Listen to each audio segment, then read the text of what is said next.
Good morning students. आज हम लोग इस वीडियो के अंतर्गत आज्ञा प्रदान करने वाले वाक्यों के विषय में जानकारी प्रदान।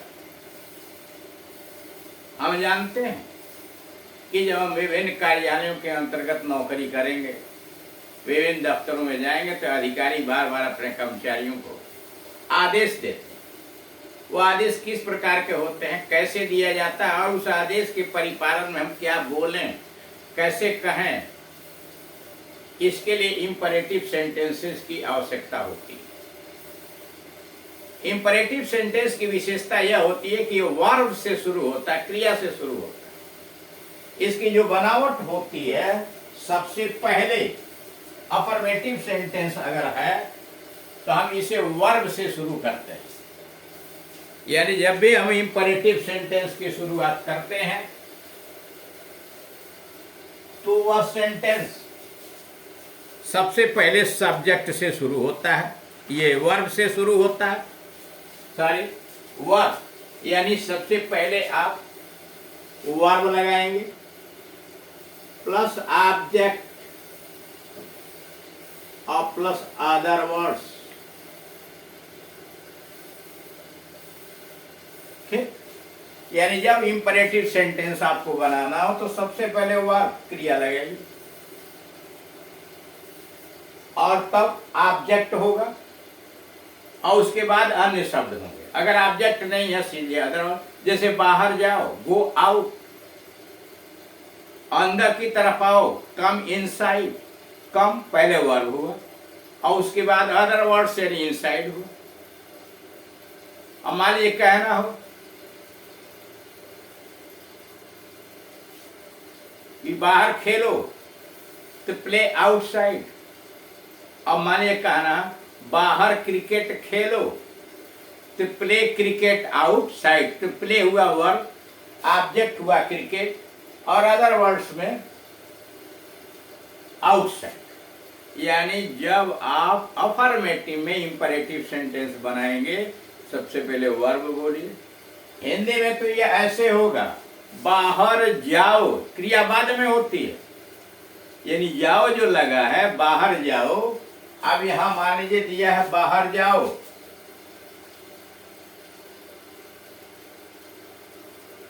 जाओ, तो आप लिखते हैं गो आउट, यानी क्रिया जो बाद में है अंग्रेजी में पहले आ जाएगी, तो यहां हो जाएगा गो और तब बाहर की अंग्रेजी गो आउट, बाहर जाओ या गो आउट साइड। सेंटेंस अगर यही निगेटिव होता है, मान लीजिए, तब आप पहले क्या लगा देंगे, डोंट लगा देंगे, डोंट, और तब वर्ब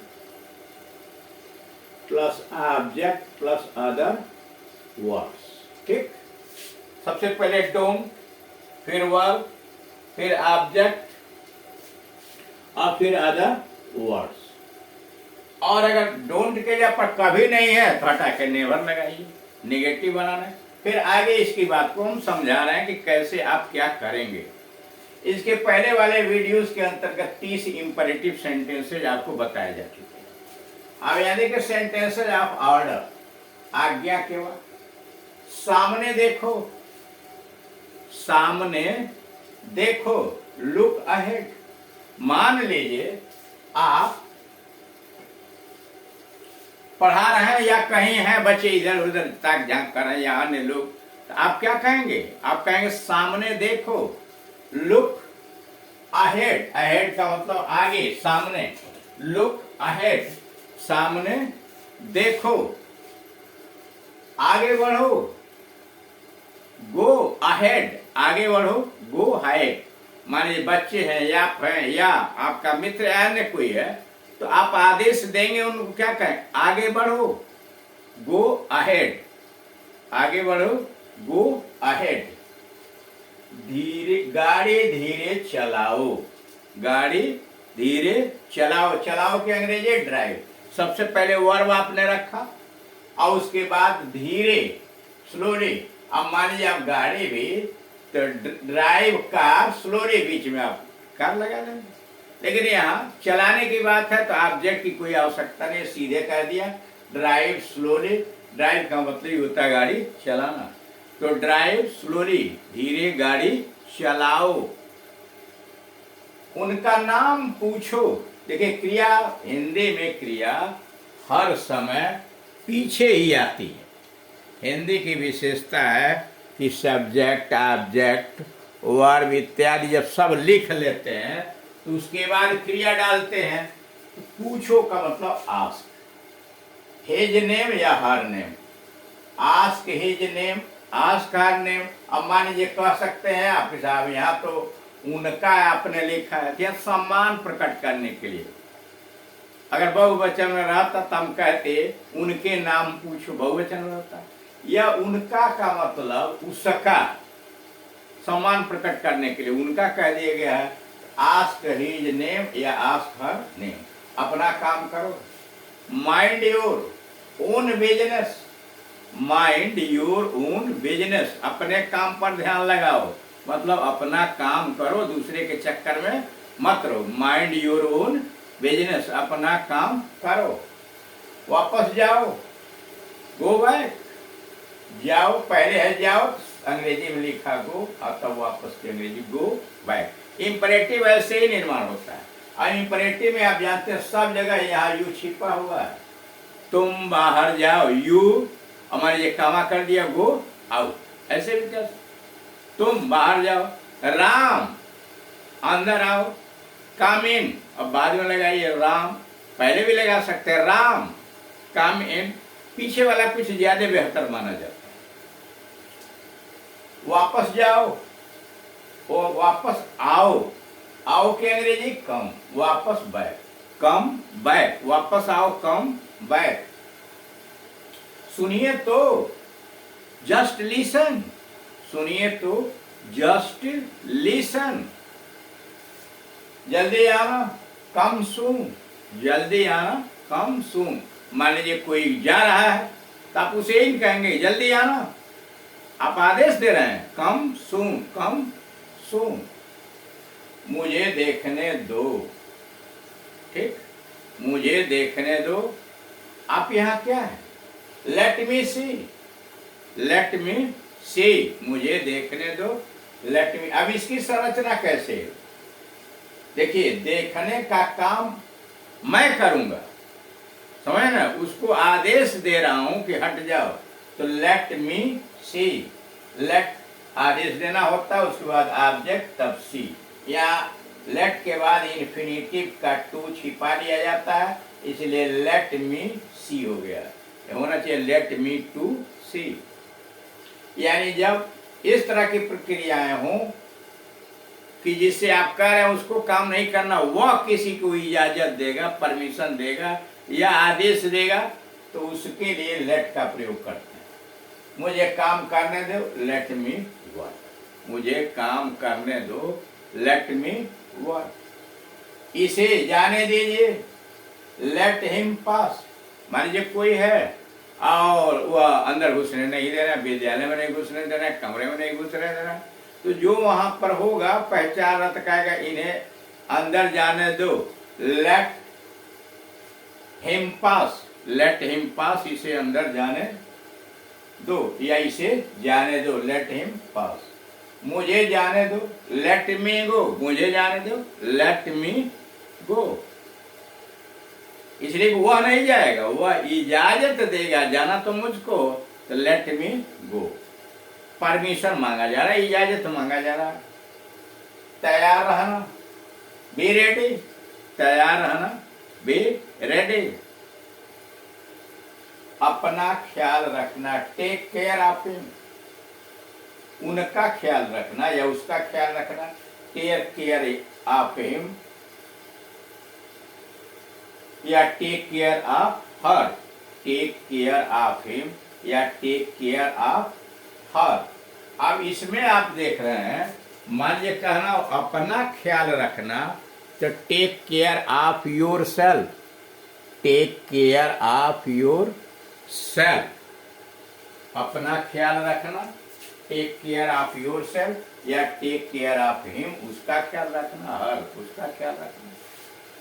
और ये 46 पर यहां आप देख रहे हैं 46 के अंतर्गत कि जो दिए हुए हैं, एक तरफ हो जाओ, मूव असाइड, एक तरफ हो जाओ, मूव असाइड।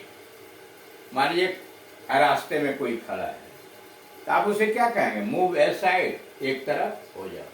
सोच समझ कर बोलो, थिंक बिफोर यू स्पीक, सोच समझ कर बोलो, थिंक बिफोर यू स्पीक, या सी बिफोर यू लीव, कूदने से पहले देखो, सी बिफोर यू लीव या थिंक बिफोर यू स्पीक।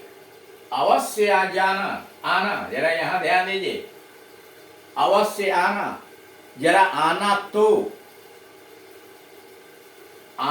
जरूर, तो डू कम। वर्ब के आगे डू लगा दिया जाता, अब ये कम इन्फिनिटिव हो गया, यहाँ टू छिपा हुआ, डू कम। जरा आओ तो, जरा आना तो, आना जरूर, अवश्य आना, इन सब का डू कम। यानी वर्ब के आगे डू लगा देंगे तो इतने तरह की हिंदी होगी। जरा आना तो जरूर या जरूर आना, अवश्य आना, जरा आओ तो, आगे चलो, मूव अहेड, आगे चलो, मूव अहेड, मूव अहेड, आगे चलो। उसकी खबर करना, इन्फॉर्म अबाउट हर, इन्फॉर्म सूचित करना, अबाउट हर या about him, inform about him. मजाक मत करो, डोंट कट जोक्स, मजाक मत करो, डोंट कट जोक्स। बेहुदा ना बको, डोंट टॉक नॉनसेंस, बेहुदा मत बको, डोंट टॉक नॉनसेंस। अगर आता बेहुदा कभी ना बको तो नेवर टॉक नॉनसेंस। मजाक कभी ना करो तो नेवर कट जोक्स, डोंट के जगह पर नेवर कर लेना। यानी जब निगेटिव बनाना हो तो वर्ब के पहले डोंट लगा दीजिए, यानी डू नॉट लगा दीजिए, और कभी नहीं के लिए नेवर। जैसे मान लीजिए कहना हो कुछ परवाह ना करो, नेवर माइंड, कुछ परवाह ना करो। जैसे झूठ मत बोलो, डोंट टेल ए लाई, और कभी झूठ ना बोलो, नेवर टेल ए लाई। समझ ना, झूठ मत बोलो, डोंट टेल ए लाई, और कभी झूठ ना बोलो, नेवर टेल ए लाई। देर मत करो, डोंट डिले, डोंट डिले। कभी मत भूलो, नेवर फॉरगेट, कभी मत भूलो, नेवर फॉरगेट। फिक्र मत करो, डोंट वरी, फिक्र मत करो, डोंट वरी। उसे मत चिढ़ाओ, डोंट टेज हिम, उसे मत चिढ़ाओ, डोंट टेज हिम। अपना घर साफ रखो, कीप योर हाउस क्लीन, अपना घर साफ रखो, clean your house, keep your house clean. अब क्या है, देर मत करना, डोंट बी डिले। अब देर करना की अंग्रेजी बी डिले, और देर न करना डोंट बी डिले। पागल मत बनो, डोंट बी सिली, पागल मत बनो, डोंट बी सिली। अब यहाँ निर्माण देख रहे हैं कि अफर्मेटिव सेंटेंस है तो अफर्मेटिव सेंटेंस से पहले वर्ब लगाइए क्रिया, उसके बाद ऑब्जेक्ट लिखिए, और बाकी अगर अदर वर्ड्स हैं तो उसको उसके बाद में लिखिए। जैसे बाहर जाओ, जाओ क्रिया बाद में, पहले गो लगा दिया और उसके बाद बाहर की अंग्रेजी आओ। निगेटिव है तो वर्ब के पहले डोंट लगा दीजिए या नेवर लगा दीजिए, बाकी जैसे है वैसे। अब जरा इसमें कमाल देखिए, ये सेंटेंस ऑफ ऑर्डर है। जैसे सामने देखो आदेश दिया गया, लेकिन इसी को निवेदन में चेंज करना चाहें तो क्या करेंगे, आगे प्लीज या काइंडली लगा लीजिए। प्लीज लुक अहेड, कृपया आगे देखिए, प्लीज बस जोड़ दीजिए, यही सेंटेंस रिक्वेस्ट में बदल जाएगा। प्लीज लुक अहेड, आगे बढ़ो, कृपया आगे बढ़िए। प्लीज का मतलब कृपया, यहाँ प्लीज जोड़ दिया, please go ahead, please go ahead. गाड़ी धीरे चलाओ, मान लीजिए आपको कहना गाड़ी धीरे चलाइए, यानी कृपया गाड़ी धीरे चलाइए तो क्या कहेंगे? Please drive slowly, please drive slowly. कृपया उसका नाम पूछिए।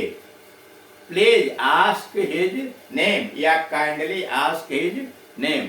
मतलब ये जितने सेंटेंस है सुनिए तो, कृपया सुनिए तो, प्लीज जस्ट लिसन, सबके आगे प्लीज या काइंडली जोड़ दीजिए। दोनों का मतलब एक ही होता है, प्लीज या काइंडली जोड़ दीजिए, सेंटेंस आपका रिक्वेस्ट में बदल जाएगा। अलग से लिखने की कोई जरूरत नहीं है। जैसे एक तरफ हो जाओ तो कृपया एक तरफ हो जाइए, प्लीज मूव असाइड, कृपया एक तरफ हो जाइए, प्लीज मूव असाइड।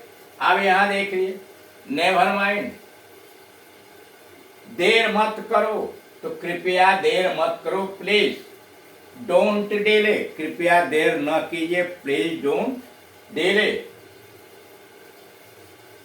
अब यहां लेफ्ट से दिया हुआ मुझे देखने दो, तो इसको ऐसे कहें, कृपया मुझे देखने दीजिए, please let me see, please let me see. कृपया मुझे काम करने दीजिए, प्लीज लेट मी वर्क। कृपया इसे जाने दीजिए, please let him pass, please let him. यानी किसी भी सेंटेंसेस को जब रिक्वेस्ट में चेंज करना होगा तो आप क्या करेंगे, उसके आगे प्लीज लगा देंगे। इस तरह के दिए गए वाक्यों को आप अपने दिमाग में बैठा लीजिए कि रचना कैसे हो रही है। सबसे पहले वर्ब, उसके बाद ऑब्जेक्ट, उसके बाद अदर वर्ड।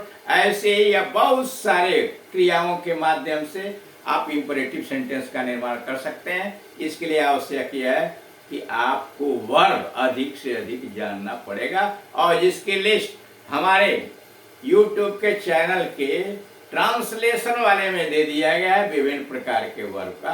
और बाकी जैसे बेसिक इंग्लिश के अंतर्गत सारी चीजें यह दी गई हैं।